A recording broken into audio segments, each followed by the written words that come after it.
Ok, me dijeron que ese era un culto de jóvenes, ¿verdad? Ok, entonces Dios les bendiga. Eso, ok. Si gusta pueden sentarse un momento. Ok. Primero que nada es un privilegio. Realmente es un privilegio estar con ustedes. Soy bien emocionado de poder compartirles. Me dijeron de que les compartiera un poco acerca de mi testimonio. Pero mientras oraba y consultaba con Dios, la verdad es que sí voy a tocar parte del testimonio, pero lo importante aquí es Dios. Lo importante no soy yo, sino que es Dios. Así que vamos a enfocarnos bastante en Dios. Y por eso ahora sí, le voy a pedir que se ponga de pie. Y le voy a pedir que me acompañe rápidamente al libro de Sofonías.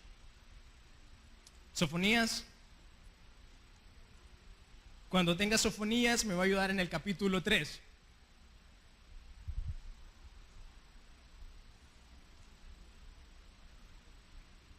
Sofonías 3, ¿lo tenemos? Ok, antes que nada, ahí por febrero, les voy a contar, yo leí este versículo que vamos a leer. Y desde el momento que yo lo leí se convirtió en uno de mis versículos favoritos de la Biblia. Jamás lo había leído en mi vida y cuando lo leí me explotó la cabeza leer la palabra que está aquí. Así que le voy a pedir que me acompañe Sofonías capítulo 3 y vamos a leer 2 versículos. Vamos a leer del capítulo 3 el versículo 16 y 17. ¿Lo tenemos? Ok, dice la palabra de Dios. En aquel tiempo se dirá a Jerusalén, no temas, Sión, ni se debiliten tus manos. El Señor está en medio de ti. Poderoso Él te salvará. Se gozará sobre ti con alegría. Te pacificará con su amor. Se regocijará sobre ti con cantar. Antes que nada, ¿le parece si oramos rápidamente? Le voy a pedir cierre sus ojos. Querido Dios, venimos delante de ti, Señor. Y lo único que te quiero pedir esta noche, Padre, es que hables a tu pueblo, hables a mi vida, hables a tu pueblo, que sean tus palabras, no las mías. Aquí el importante eres tú, Señor. Te pedimos que estés en medio de nosotros, que tu Espíritu Santo sea el que nos pueda ministrar, el que pueda hablar a los corazones. Prepara cada corazón, Señor, y permite que cada uno de nosotros pueda primeramente entender y también aplicar tu palabra en nuestras vidas, Señor. En el nombre de Jesús, amén. Ok. Antes que nada, antes de explicarles por qué este versículo me impactó tanto, se lo voy a leer nuevamente, pero se lo voy a leer en una versión un poco diferente. Es solo para que pueda quedar un poco más claro. En otra versión, en traducción en lenguaje actual, dice el mismo versículo. En ese día se dirá, no tengas miedo, Jerusalén, ni pierdas el ánimo, pues tu Dios está contigo y con su poder te salvará. Aunque no necesita de palabras para demostrarte que te ama, con cantos de alegría te expresará la felicidad que te hace sentir. Amén. Primeramente, les voy a contar por qué este versículo a mí me impacta tanto. Cuando venimos a la iglesia, sí o no, venimos y hay un momento en el que nosotros le cantamos a Dios. Hay un momento en el que nosotros le cantamos por agradecimiento, le cantamos de alegría, le cantamos porque Dios ha hecho algo maravilloso, o simplemente nos sentimos tan felices. Incluso a veces nos sentimos tan tristes y alabando, cantando es como nosotros a veces logramos comunicarnos con Dios. Amén. Pero a mí lo que no me cabe en la cabeza, lo que no asimila mi cabeza, aún cuando vengo y leo otra vez este versículo, es que el versículo dice, y Dios nos mira y canta de alegría. No, a mí en lo personal no me cabe en la cabeza que un Dios tan grande, que creó el universo, que nos creó a nosotros, y que con solo soplar o con solo decir la palabra, las cosas se hacen. Alguien tan increíble venga y me mire a mí y encuentre algo que le cause tanto placer que lo haga cantar. A mí no me cabe en la cabeza. Yo no puedo asimilar la magnitud con la que Dios me puede amar como para que Dios cante sobre mí y no tenga yo que venir y cantar sobre Dios. Y es algo que yo nunca había leído en la Biblia, y hace meses cuando lo leí, a mí ese versículo me ha cambiado la vida. A mí ese versículo me ha hecho entrar en una intimidad mucho más grande con Dios, porque entiendo que la relación entre Dios y nosotros no es vengo yo y le canto y Dios no hace nada. Vengo yo y le canto y Dios, tenemos una comunicación tan íntima, podemos llegar a tener una comunicación tan íntima que incluso Dios mismo puede cantar sobre mí. Tal vez yo no vea algo tan bueno en mí para que yo diga, Dios canta sobre mí, pero Él lo mira y lo hace. Así que, para empezar, quiero iniciar diciendo que Dios está enamorado de nosotros. Dios está muy enamorado de nosotros. ¿Cuántos creen eso? Amén. Y si tuviera que ponerle un título a este mensaje, diría que es el verdadero rostro del amor. A ver si alguien se identifica conmigo.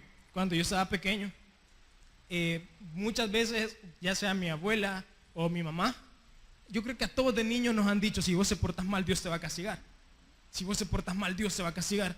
Si vos haces esto, Dios te va a castigar. Si vos mentís, si vos le quitas el vuelto a tu mamá, Dios te va a castigar. Y entonces uno de niño comienza como a imaginarse a Dios como un señor barbudo, con una enorme barba blanca, sentado en una nube con un palo esperando que yo me porte mal para pegarme. Uno llega a imaginarse a Dios de esa manera porque lo único que escuchamos es: Dios me va a castigar. Si yo miento, Dios me va a castigar. Si yo hago esto, Dios me va a castigar. Pero lo que raramente yo me hubiera quedado como en shock de pequeño, que alguien me dice, si alguien me hubiera venido y me pregunta: ¿te has imaginado a Dios cantando por tu vida? A mí jamás me han hecho esa pregunta. Ahora yo se los pregunto a ustedes: ¿alguna vez alguien de aquí se ha imaginado a Dios viéndolo y que usted le cause tanta alegría a Dios que Dios cante sobre usted? Levánteme la mano, ¿quién alguna vez se ha imaginado eso? Nadie, jamás se ha imaginado a Dios cantando sobre ustedes. Nadie, ok. Es porque precisamente eso es lo que jamás nos dicen. Está aquí en la Biblia y está algo escondido en la Biblia, pero existe. Y dice que Dios nos ama tanto que Él canta sobre nosotros. Ahora, la Biblia nos muestra a ese Dios y no al Dios enojado que espera que nos equivoquemos para castigarnos. Eso es lo que yo quiero iniciar con esta pequeña introducción para dejar claro algo. Quiero que si alguno de ustedes, ya sea adulto, sea niño, sea joven, en algún momento se ha imaginado a Dios como el Señor enojado, como el Señor que solo está esperando castigarnos, como el Dios que está súper lejos, que solo está esperando que nos equivoquemos para regañarnos, para castigarnos o para cualquier cosa.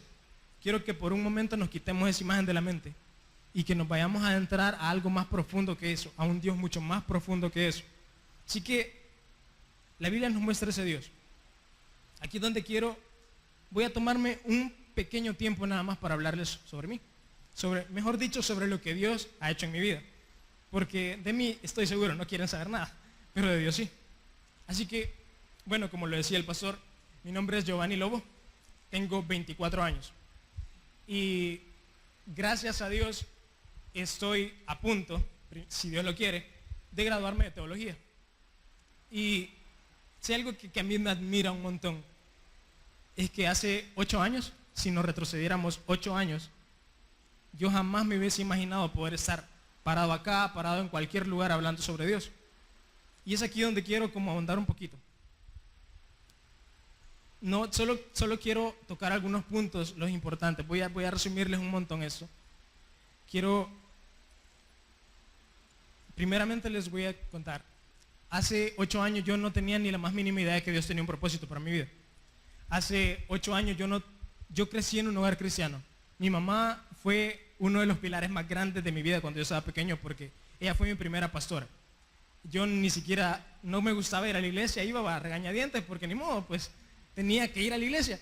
Y mi mamá fue la persona que a mí me inspiraba a decir: hay un Dios, porque era una mujer de oración, bueno, es una mujer de oración.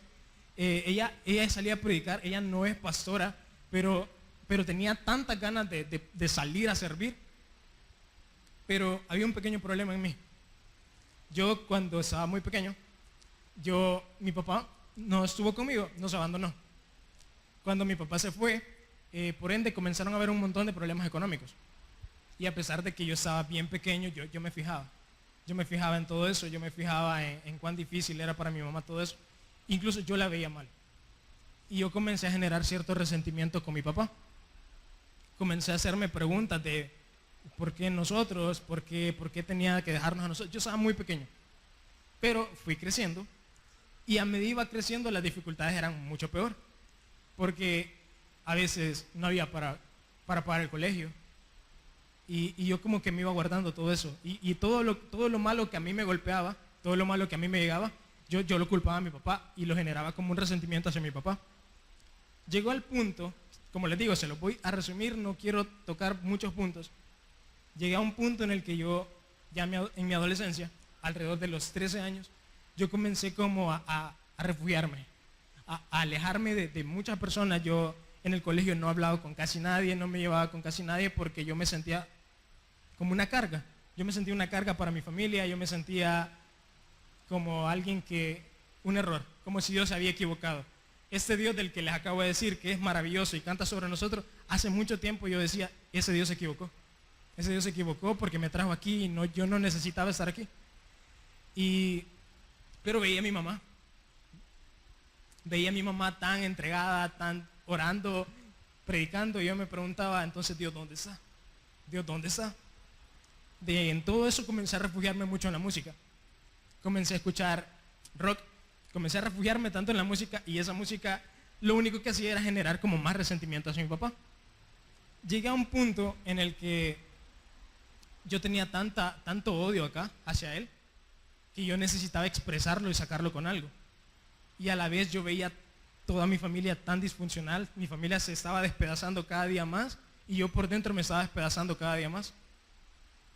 Hasta un punto en el cual por mi mente comenzaban a pasar pensamientos suicidas. Comenzaba a decir, ok, Dios se equivocó, y yo no veo que Dios esté arreglando nada, no veo que Dios esté arreglando nada en mi familia, así que es momento de ayudarle a Dios, momento de arreglar el error que Dios cometió. Así que intenté suicidarme. A los 15 años tuve un primer intento de suicidio. Y ahora me parece chistoso porque digo, era tan malo que ni para suicidarme era bueno. Pues. O sea, ni eso me salió bien. Ok, fallé, no me pude quitar la vida. Pero comencé ya a los 15 años, ya eran otros intereses, ya yo me sentía más grande, yo me sentía más en mi derecho de reclamarle a la vida. Y conocí a personas que no debí conocer. Personas que me comenzaron a enseñar acerca del ocultismo. Y yo comencé a practicar ocultismo. Y según en mi mente, al practicar ocultismo y meterme en cosas así y al no haberme podido suicidar, okay, era una solución, era como una vía alterna. Comencé a hacer eso. Al pasar de los meses, practicar ocultismo, en lugar de traerme paz, comenzó a traerme angustia. Yo no había día en el que no sintiera que sentía ansiedad, sentía mucho malestar, ya no solo era odio lo que yo sentía, sino sentía ansiedad, sentía miedo de estar conmigo mismo. Sentía mucho miedo de estar conmigo mismo, me alejaba de la gente, era antisocial en el colegio. Mi mamá no tenía ni idea de nada. Yo el domingo estaba en la iglesia y estaba hasta en la escuela dominical, a veces estaba hasta ayudando con niños, pero mi mamá no tenía ni idea de quién era yo.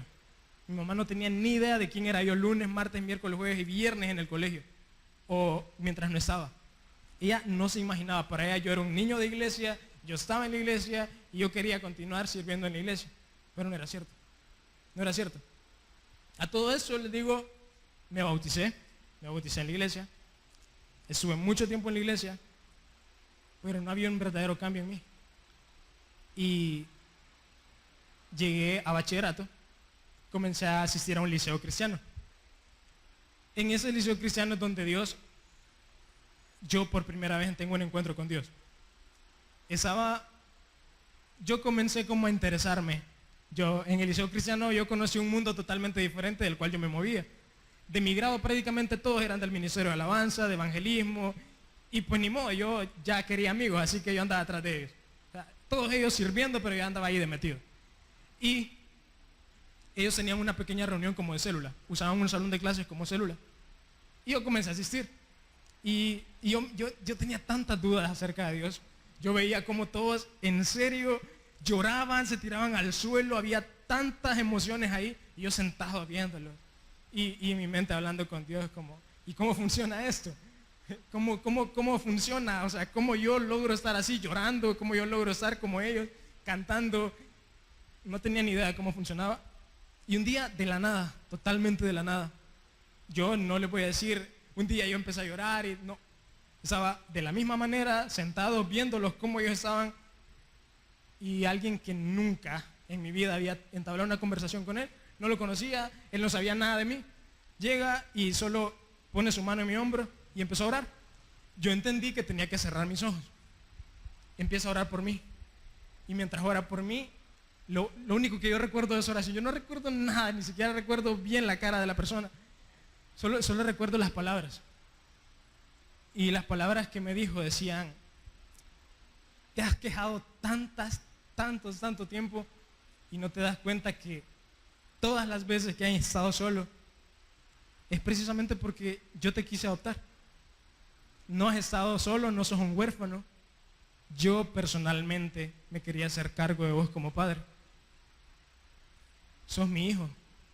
Aunque vos no tenés ni idea de todo lo que está pasando, no tenés ni idea de cuántas veces yo te he guardado de la muerte. Y que estás aquí porque yo quiero que estés aquí. Vos no decidiste venir aquí, yo te traje aquí. Y se fue. Esa fue toda la oración. En ese momento para mí fue como, wow, ¿qué acaba de pasar? O sea, a mí me cambió la vida, esa pequeña oración me cambió la vida. No, yo llegué a mi casa, borré toda la música y comencé a orar un montón con Dios, comencé como a querer saber más de Dios. Y no les digo que cambié de la noche a la mañana. Comencé a asistir a las células, comencé a involucrarme, comencé a preguntarles muchas cosas a mis amigos. Y yo diría que hay dos factores importantes. Primero, Dios me trajo a sus pies porque Él quería. Y segundo, las personas de las cuales yo me rodeé me ayudaron mucho a crecer, me ayudaron a conocer a Dios. Y lo chivo de todo esto es que yo no vengo y es como, sí, yo conozco a Dios porque mi mamá es cristiana y entonces yo soy cristiano. Yo conozco a Dios porque tuve un encuentro con Él personalmente y desde ese día lo que me encanta es que Dios y yo somos amigos. Dios y yo tenemos una relación de padre e hijo como jamás lo imaginé. Yo jamás le había dicho a alguien papá. Pero Él desde el primer momento se ganó el título de mi papá, y es mi papá, y es mi papá, y es mi papá. Y desde entonces han pasado 8 años ya. Y han sido los mejores 8 años de toda mi vida. Han sido los mejores 8 años de toda mi vida. En 2013 conocí a alguien que también me impulsó mucho. Alguien que era un líder nato y me enseñó mucho acerca de Dios. Y yo comencé, la primera vez que yo prediqué fue en una iglesia en Mariona. Y fue porque él me dijo, mira, vas a predicar tal día. Jamás en mi vida había predicado. O sea, yo tenía 18 años tenía. Jamás había predicado. Llevaba apenas como, 2, 3 años de conocer a Dios. Todavía me sentía inseguro. Pero me dijo, vas a predicar. Yo no tenía ningún conocimiento teológico. Yo no había estudiado la Biblia. Yo solo leía la Biblia, oraba. Me dijo, vos vas a predicar. Fue la primera vez que yo prediqué en una iglesia. Tiempo después, con él, comenzamos a crear un ministerio que era de salir a predicar. Y sé que Dios lo puso en mi camino porque en 2013 Dios se lo llevó. Dios se llevó a mi mejor amigo. Y desde 2014 en adelante, sin parar, me comencé a congregar en una iglesia y con el equipo de esa iglesia hemos salido a muchos colegios a predicar. Y estoy totalmente seguro de que Dios me ha llamado a predicar a los colegios. Pero bien, como les dije, no les vengo a hablar de mí. Solo quería tocar los puntos más importantes de lo que yo soy ahora y por qué lo soy ahora. Ahora sí, vamos con ustedes. A lo mejor no todos aquí han pasado lo mismo, no todos están pasando lo mismo, cada quien pasa sus propias dificultades y cada quien va a tener un encuentro personal con Dios. Pero si hay algo que yo quiero enfatizar, es que yo soy quien soy para Dios por todo lo que pasó. Era necesario que yo tuviera que tocar fondo para yo poder conocer a Dios. Ahora, ustedes, jóvenes, no sé exactamente qué vida están llevando. Yo no sé su vida, puede que sí estén en la iglesia y que ustedes tengan una relación muy personal con Dios y me llevan mucha ventaja, porque yo a los 16 comencé a conocer a Dios. A lo mejor aquí hay personas menores que yo que ya conocen a Dios, que ya tienen una relación con Dios personal y me llevan años de ventaja. Y quiero solo recalcar que todo lo que ustedes son, la familia, las dificultades, las veces que se han sentido solos, las veces que les han fallado, todo eso hace que ustedes sean quienes son para Dios. Y les quiero dar 3 ejemplos. Rápidamente quiero darles 3 ejemplos acerca del amor de Dios. Ahora, ¿se ha preguntado usted por qué nos cuesta tanto imaginar un Dios tan amoroso?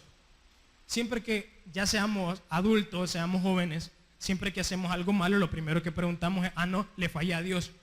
Les quiero hacer una pregunta y quiero que me levanten la mano. ¿Qué pasaría si un día está lloviendo fuerte, fuertísimo, está lloviendo muy fuerte, y usted está fuera de su casa está aquí enfrente, y usted está afuera y se está mojando en la lluvia? Su casa está ahí, y alguien viene y le dice, pasa, te vas a seguir mojando. Y su respuesta es, no, me voy a esperar a secarme para no mojar la casa. ¿Cuántos se van a secar bajo la lluvia? Nadie.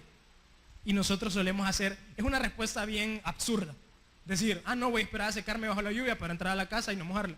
Es una respuesta bien absurda.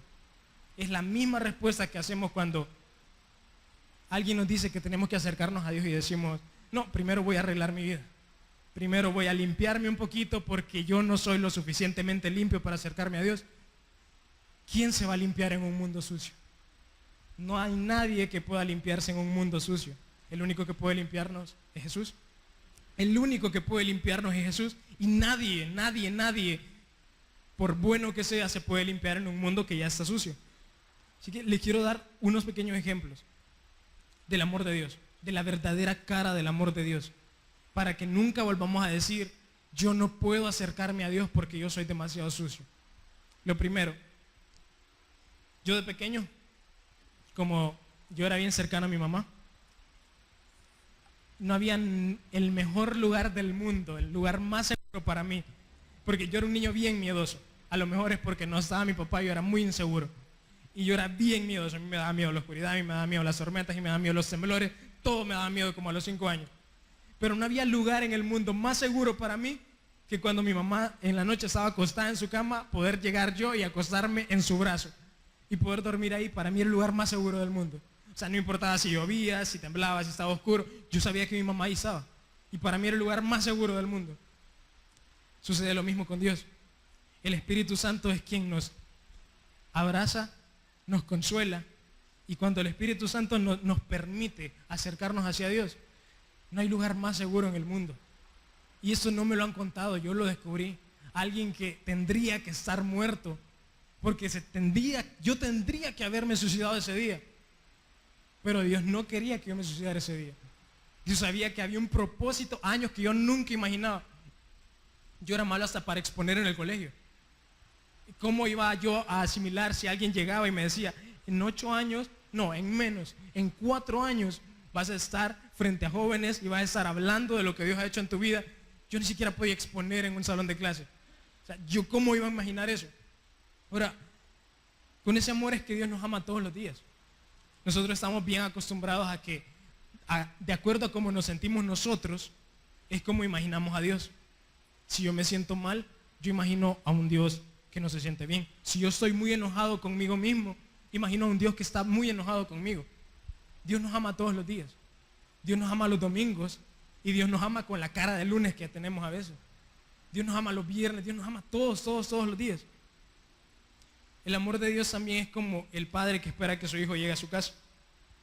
O sea, otra cosa de la que yo bien me acuerdo es que yo tengo un hermano mayor y hace mucho tiempo él tenía la costumbre de beber los fines de semana y llegar su madrugada a la casa. Gracias a Dios ya no es así. Pero yo hay algo que yo recuerdo, y era que no había fin de semana que mi hermano no estuviera tomando o haciendo quién sabe qué cosa, y mi mamá estuviera sentada en la sala esperándolo. Y cuando él llegaba, mi mamá no estaba enojada, mi mamá no estaba esperándolo con la escoba, no estaba esperando eso. Mi mamá lo único que hacía era suspirar y decía, gracias a Dios que viniste conmigo. Y me encanta ese cuadro porque a Dios no le importa el estado con el cual llegamos a Él. El hijo pródigo llegó en el peor estado que se puede imaginar. ¿Y qué hizo el padre? Una fiesta. Nosotros tenemos la costumbre de pensar que si yo hago algo malo, tengo que esperar un regaño. Si yo me porto mal, obviamente, si yo hago algo malo y llego a la casa como si nada, sí me van a regañar. Pero Dios no funciona así. Cuando nosotros llegamos a los pies de Dios, a los pies de Jesús, Él no está esperando para sacarnos en cara nuestros errores de antes. Él está como esa madre que estaba esperando a que el hijo llegara, suspira y dice, qué bien que estás aquí, qué bien que al fin estás aquí. Y como tercer ejemplo, esa pregunta sí va para ustedes, jóvenes. Ok, la pregunta es, ¿cuántos alguna vez se han imaginado a la persona perfecta para ustedes? Que ustedes digan, ok, yo quiero una persona así, así, así, así, porque es mi persona ideal. Nadie nunca lo ha imaginado. Soy el único que ha imaginado eso, en serio. Ok, yo sabía que había más manos levantadas. Se ha imaginado a la persona perfecta, ok. Ahora, imagínense este cuadro. Imagínense que conocen a la persona perfecta, a la persona de sus sueños, a la persona que ustedes de verdad dijeron, esta es la persona que yo quiero todo el resto de mi vida y es hasta demasiado para mí. Viene, la encuentra, está con la persona, se acerca a hablarle y esa persona le dice, ah, no, pero es que vos no sos lo que yo estoy buscando. O sea, frenzoneado directamente. Ahora, ¿saben? Lo curioso de todo esto es que Jesús nos está buscando a nosotros. Y Jesús es la persona perfecta. Y nosotros nos pasamos frenzoneando a Jesús todo el tiempo. Jesús tiene todas las cualidades que nos pueden hacer a nosotros perfectos, pero nosotros lo pasamos echando de nuestra vida todo el tiempo. El amor de Dios borra los complejos. Todos los complejos que yo tenía, todas las inseguridades, todo aquello que yo decía, yo no soy necesario en este mundo. En un abrir y cerrar, ni siquiera yo noté cuando se fueron esos complejos. Cuando Dios de la nada, con amor, sin castigo, no vas a pasar estos 2 años en prueba porque apenas vas iniciando para demostrarte que sos digno de estar conmigo. No hizo eso. Me amó. Lo único que Dios hizo es amarme y de la nada, sin que yo me diera cuenta, mi vida había cambiado. Es momento, y eso va en general, es momento de que dejemos de estar obsesionados con nosotros mismos. De que dejemos de estar obsesionados porque la vida que tenemos no es la correcta. Yo pasé muchos años diciendo, mi vida es un error.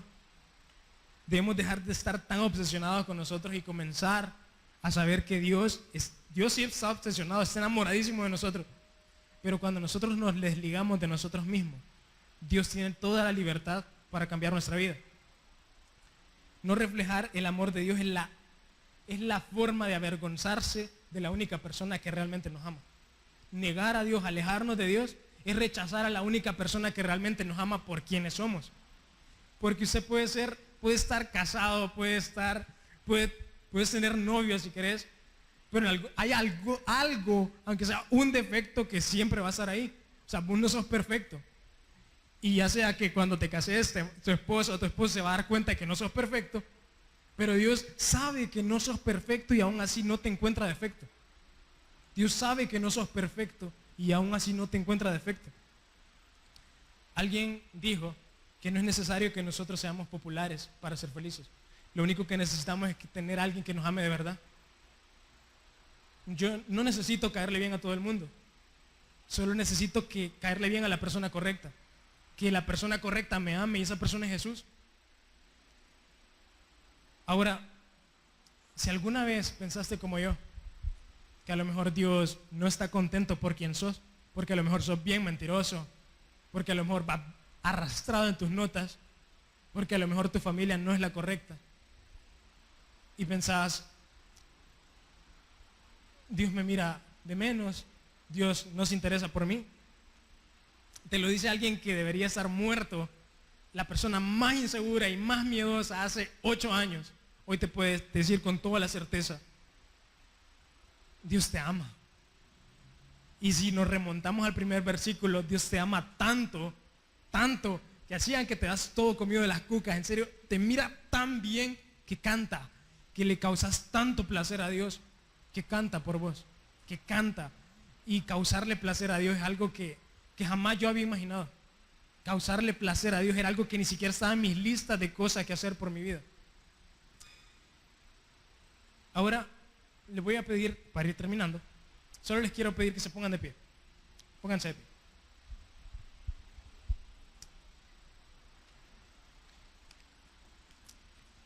Todos los que están aquí, a lo mejor te has sentido como yo, a lo mejor no. A lo mejor tenés una relación plena con Dios, súper plena con Dios. Es hora de dejar de ser nosotros los perdidos. Si vos estás aquí, si vos has conocido a Jesús, te lo digo por experiencia y porque sé que Dios tiene un propósito para vos. Deja de ser el que está esperando afuera de la lluvia. y comenzá a ser la persona que está en la puerta esperando a quien está fuera de la lluvia. Allá afuera hay cientos, miles de jóvenes, de adultos, que son propósitos no terminados. La Biblia dice que Jesús en algún momento dijo que ¿quién viene y comienza a construir sin saber primero si tiene los materiales para construir? Si empieza a construir y no le alcanza, va a quedar avergonzado. No te imaginas allá afuera cuántos propósitos que no se han terminado ahí siguen. No te imaginas cuántos propósitos que se quedaron a medias siguen ahí.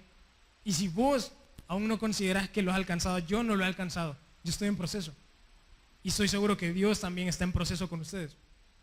Si están en proceso, si en algún momento han tenido dudas, recuerden este versículo que hoy les leí. Olvídense de que Dios es fuego consumidor. Sí lo es. Pero Dios no es fuego consumidor solo porque ustedes se porten mal. Al contrario, dice, te miro y me causas tanto placer, que canto. Tal vez sos un gran inseguro. Tal vez crees que ni siquiera te gusta cómo sos. Pero yo te miro y canto de placer por vos. Y no lo digo yo, lo dice la Biblia. Así que te voy a pedir cerrar tus ojos. Y no penses en nada más que recostarte en el brazo del Señor, o en el Señor esperándote que vos llegues a la casa, o en la persona perfecta que es Dios.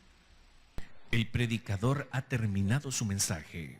Acepta a Jesucristo hoy como tu único y suficiente Salvador personal. Ora conmigo de la siguiente manera. Señor Jesús, yo te recibo hoy como mi único y suficiente Salvador personal. Creo que eres Dios y que resucitaste al tercer día. Me arrepiento. Soy pecador. Perdóname, Señor. Gracias, Padre, por enviar a tu Hijo a morir por mí. Gracias, Jesús, por salvar mi alma hoy. En tu nombre he orado. Amén. Bienvenido a la familia de Dios. Congrégate con nosotros. Estamos ubicados en Final 29 Avenida Norte, número 2931, Ayutuxtepeque. Tabernáculo Bíblico Bautista, Amigo de Israel, Ayutuxtepeque. A cualquier situación, Jesús es la solución.